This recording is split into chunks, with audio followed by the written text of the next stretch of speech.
The terrorist responsible for the worst atrocities against the Jewish people since the Holocaust is dead. Yahya Sinwar, the mastermind behind the October 7th attacks, was killed in his hideout in Rafah. Meanwhile, Islamist propagandists who claim to be pro-Palestine and not pro-Hamas are once again in mourning, just as they did for leaders like Ismail Haniyeh and Nasrullah. Now they're mourning Senwar.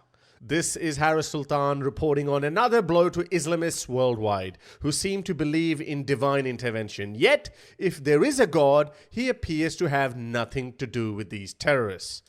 Hamas leader Yahya Sinwar was killed in southern Gaza after a year-long manhunt by Israeli forces. Infantry soldiers from the Bislak Brigade encountered Sinwar during a search operation in the Tal al-Sultan area. After a brief gunfight, Sinwar fled into a ruined building. Unaware they had engaged their top target. Israeli forces fired tank shells and a missile at the building. Sinwar was later discovered badly wounded, slumped in a chair, covered in dust with a severe hand injury, alone and miserable. Israeli authorities confirmed his identity using dental records, fingerprints, and DNA. Footage from a mini drone captured Sinwar's last moments, where in a futile gesture of defiance, he attempted to throw a stick at the drone. He was found with a weapon, a flak jacket, and 40,000 shekels, but no hostages were in the vicinity. Sinwar had been constantly relocating and using minimal communication to avoid detection, relying on Hamas's tunnel network for protection, but in the end, it didn't work. Israeli forces eventually cornered and eliminated him. For those unaware, Yahya Sinwar was arrested by Israeli authorities in 1988 for founding Hamas's internal security forces and orchestrating the killings of Palestinian civilians. He spent 22 years in prison before being released in the 2011 Gilad Shalit prisoner exchange. Despite receiving medical treatment from Israel in 2014 for a brain tumor, Sinwar thanked Israel by masterminding the killing of 1,200 Israelis. We often hear claims that Israel mistreats its Palestinian prisoners, but it's hard to reconcile this with the fact that Israel even provides medical care to its enemies. Yes, some soldiers may have crossed the line, but there's no evidence that this is the official policy of the IDF.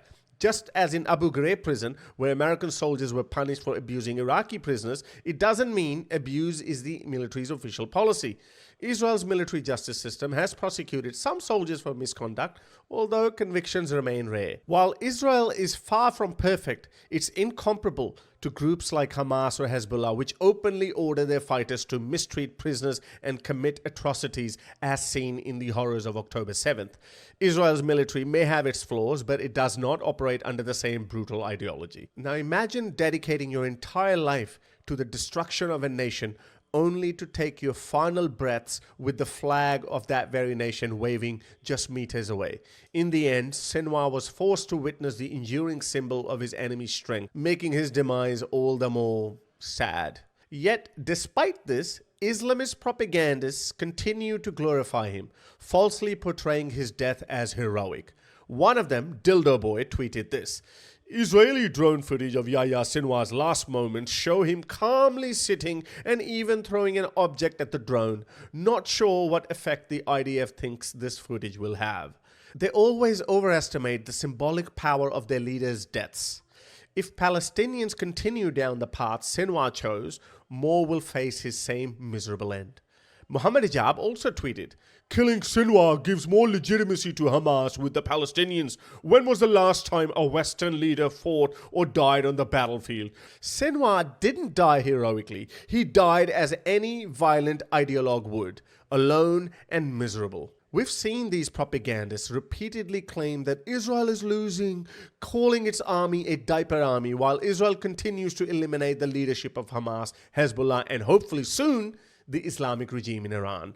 Their predictions couldn't be more out of touch with reality. Throughout this war, from street protests to high-level Western politicians, there has been more pressure on Israel to cease fire than on Hamas to surrender and release hostages.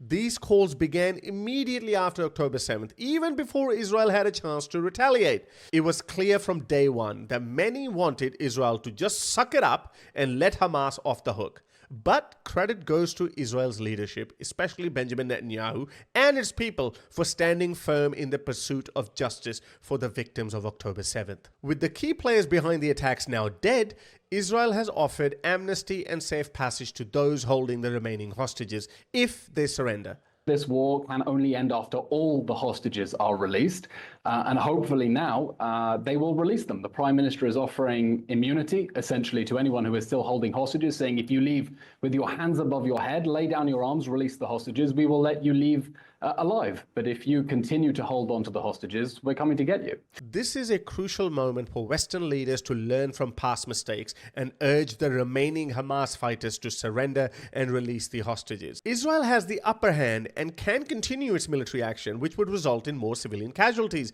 But it seems the responsibility for Gaza's civilians is placed solely on Israel, while others, including Western politicians, offer little more than calls for a ceasefire.